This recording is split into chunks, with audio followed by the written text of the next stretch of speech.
Friends, welcome back to our own channel. तो देखिए, आज हम इस वीडियो के अंदर सुजलॉन स्टॉक के बारे में बात करने वाले हैं, इसके बारे में डिस्कस करने वाले हैं। फंडामेंटल और टेक्निकली भी हम चार्ट को रीड करने की कोशिश करेंगे।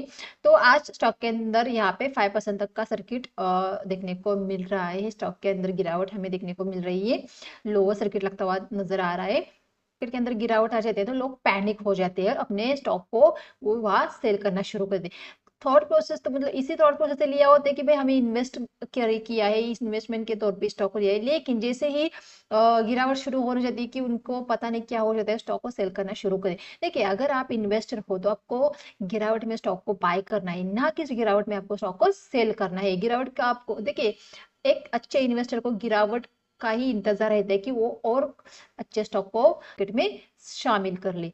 सुजलॉन की बात करें तो सुजलॉन ने बहुत अच्छे रिटर्न्स दिखाए। देखिए, बहुत अच्छा स्टॉक चला है, बहुत अच्छे रिटर्न्स दिखाए, तो डेफिनेटली प्रॉफिट बुक करना बनता है। तो प्रॉफिट बुक यहाँ पे लोग कर रहे हैं। स्टॉक के अंदर गिरावट आ रही है तो क्या है ना, मैंने स्टॉक को क्यों लिया, मतलब आज 5% का लोअर सर्किट लगा है, फिर भी हम स्टॉक को क्यों डिस्कस कर ले, क्यों? क्योंकि देखिए, स्टॉक बहुत अच्छा है, मतलब इस स्टॉक के ऊपर जाने के और ज्यादा पोटेंशियल है, और ये स्टॉक आपको मल्टीबैगर रिटर्न भी दे सकता है। डेफिनेटली आज लोअर सर्किट लगा है, लेकिन इसका मतलब ये नहीं कि फिर से स्टॉक यहाँ पे 5 रुपये या 7 रुपीज तक आ जाएगा। बिल्कुल भी ऐसा नहीं होगा, क्योंकि जिस तरह से मोदी जी ने डिक्लेयर किया है 1% एनर्जी यहाँ पे करेंगे, तो सुजलॉन एक ऐसा मतलब स्टॉक है, एक ऐसी कंपनी है जो रिन्यूएबल एनर्जी प्रोड्यूस करती है, इसके साथ इक्विपमेंट भी बनाती है और इक्विपमेंट सर्विस भी प्रोवाइड करती है। मतलब ये तीनों काम ये कंपनी करती है। तो बहुत ही अच्छा ये कंपनी है, जहाँ पे आपको रिटर्न्स अच्छे देखने को मिल सकते हैं आने वाले दिनों के अंदर। मतलब इन्वेस्टमेंट के तौर पे अगर स्टॉक को देखते हैं तो मुझे अच्छा लगता है। तो ये तो हो गई हमारी बात। जो आइए मैं आपको चीजें समझाती हूँ फंडामेंटल के ऊपर, क्योंकि फंडामेंटल भी देखना जरूरी है ना, कि भाई कंपनी कामकाज किस तरह से कर रही है। तो अगर फंडामेंटल के ऊपर अगर नजर डाल लेते हैं हम यहाँ पे, तो जैसे कि मैंने कहा कि 70 रुपीज के आसपास स्टॉक ट्रेड कर रहा है, यहाँ पे हमें 5% तक का लोअर सर्किट लगता हुआ नजर आ रहा है। स्टॉक की अगर हम 1 ईयर की बात करते हैं, 1 ईयर के अंदर स्टॉक ने यहाँ पे हमें 170% तक के रिटर्न्स दिखाए हैं। मतलब बहुत ही बढ़िया रिटर्न स्टॉक ने हमें यहाँ पे दिखाए हैं। अगर यहाँ पे अगर स्टॉक की भाई, ये एक लार्ज कैप स्टॉक है, जैसे कि मैंने कहा ये रिन्यूएबल एनर्जी यहाँ पे प्रोड्यूस करता है, इसके साथ रिन्यूएबल एनर्जी इक्विपमेंट कंपनी बनाती है, सर्विस प्रोवाइड करती है। अगर एक बार स्टॉक के फाइनेंशियल के ऊपर अगर नजर डाल लेते हैं, अगर कंपनी के रेवेन्यू की बात करें तो डेफिनेटली रेवेन्यू यहाँ पे हमें बढ़ता हुआ नजर आ रहा है हर एक साल के अंदर। इबिटा की बात करें तो यहाँ पे भी ये हर एक साल के अंदर हमें इंक्रीज होता हुआ दिख रहा है। अगर नेट इनकम की बात करते तो यहाँ पे हमें देखिए 22 के अंदर माइनस में चल रहा था, यहाँ पे अच्छा खासा जंप देखने को मिला है, और अभी भी अच्छा खासा कामकाज करते हुए नजर आ रही है कंपनी। इसके साथ देखिए, कोई भी रेड फ्लैग हमें देखने को नहीं मिला है कंपनी। प्रमोटर की होल्डिंग की बात करें तो यहाँ पे यही दिक्कत की बात है कि भाई यहाँ पे प्रमोटर की होल्डिंग कम है, तो यही एक नेगेटिव पॉइंट यहाँ पे हमें देखने को मिल रहा है। यहाँ पे 13% तक की प्रमोटर की होल्डिंग हमें देखने को मिले, यहाँ पे 3% की यहाँ पे म्यूचुअल फंड की, 5% डीआईएस की, और एफआईएस की बात करें तो 21% एफआईएस यहाँ पे स्टॉक के अंदर होल्ड है। इसके अलावा उन्होंने अपनी होल्डिंग को जून के अंदर भी इंक्रीज किया है। इसके अलावा 56% यहाँ पे रिटेलर है। तो देखिए, जैसे कि हर चीज हर बार हम डिस्कस किए कि जिस भी स्टॉक की प्राइस 100 से नीचे, वहां पे रिटेलर का पार्टिसिपेट बहुत ज्यादा रहता है, कि रिटेलर को सस्ते स्टॉक चाहिए होते हैं। सस्ते का मतलब यही होता है कि जो 100 के अंदर हो, तो वहां पे डेफिनेटली वो बहुत ज्यादा यहाँ पे इंटरेस्टेड रहते हैं इन स्टॉक के अंदर। तो इसीलिए स्टॉक के अंदर हमें रिटेलर का पार्टिसिपेट ज्यादा देखने को मिले। इसके अलावा एफआईएस के हाथ में भी बहुत अच्छी क्वांटिटी है। तो देखिए, फिलहाल तो कोई भी निगेटिव यहाँ पे फंडामेंटल के अंदर हमें देखने को नहीं मिल रही है, सिवाय यहाँ पे प्रमोटर की होल्डिंग की। यहाँ पे सिर्फ प्रमोटर की होल्डिंग यहाँ पे हमें कम देखने को मिल रही है। तो देखिए, फंडामेंटल चेंज होते रहते हैं। अगर टेक्निकल की बात तो ये 1 मंथ का चार्ट मैंने यहाँ पे लगा के रखा है, क्योंकि अगर हम इन्वेस्टमेंट की बात कर रहे हैं तो हम बड़े टाइम फ्रेम के ऊपर भी एक बार नजर जरूर डालेंगे। तो ये बहुत अच्छा, जो मेरा फेवरेट जो पैटर्न रहता है, डब्ल्यू पैटर्न का फॉर्मेशन यहाँ पे होता हुआ नजर आ रहा था। उसके बाद देखिए स्टॉक, और ये जो डब्ल्यू पैटर्न होता है वो जितना नैरो होगा ना, वो बहुत अच्छा रिजल्ट देता है। तो इसके ऊपर भी ऑलरेडी एक वीडियो बना के रखा है, डबल टॉप डबल बॉटम के ऊपर, तो उस वीडियो को जरूर चेकआउट कीजिए।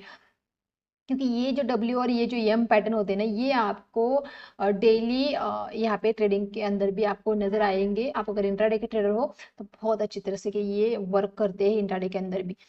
तो बात करते हैं अगर मंथली, हम देखिए चार्ट की क्या होता है ना, चार्ट पैटर्न ना बड़े टाइम फ्रेम के ऊपर most of the time fail नहीं होते। लेकिन उसी चार्ट पैटर्न को अगर आप कम टाइम फ्रेम के ऊपर ट्रेड कर, एक्यूरेसी कम हो जाती है, तो बड़े टाइम के ऊपर वहाँ पे उसकी एक्यूरेसी बढ़ती है। तो यहाँ पे अगर देंगे, यहाँ पे बहुत अच्छा डब्ल्यू पैटर्न होने के बाद देखिए ये यहाँ पे पोलनी फ्लैग पैटर्न में उसका टारगेट भी कंप्लीट हो चुका है, मतलब ये एक पैटर्न कंप्लीट हो चुका है। तो यहाँ पे देखिए टेक्निकल के ऊपर जो कामकाज करते थे वो प्रॉफिट को जरूर बुक करेंगे। अभी ये तो हो गई मंथली चार्ट की बात, आइए वीकली चार्ट के ऊपर आ जाते हैं। ये रहा वीकली चार्ट।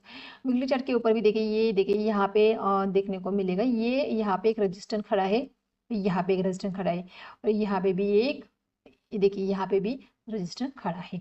तो इस रजिस्टर के ऊपर स्टॉक ने यहाँ पे क्लोजिंग दी थी, लेकिन स्टॉक सस्टेन नहीं कर पाया और स्टॉक नीचे आना शुरू हो गए। अभी देखिए यहाँ पे जो ये स्विंग था ना, ये स्विंग स्टॉक ने यहाँ पे क्रॉस किया है, तो अभी नेक्स्ट स्विंग यहीं पे रहेगा, तो स्टॉक फिर से इस लेवल के आसपास आ जाता है तो वीकली चार्ट के ऊपर तो बहुत अच्छी बाइंग लेवल हमारे लिए रहेगी। तो हम यहाँ पे कुछ क्वांटिटी को बाय करेंगे। अब बात करते हैं जिनके पास पहले से ही ये स्टॉक है, तो देखिए घबराने की कोई बात नहीं है, ये स्टॉक इस लेवल के आसपास आप फिर से स्टॉक को एवरेज कर सकते हैं। एक मौका आपको रहेगा कि आप और कुछ क्वांटिटी को वहाँ पे एवरेज कीजिए।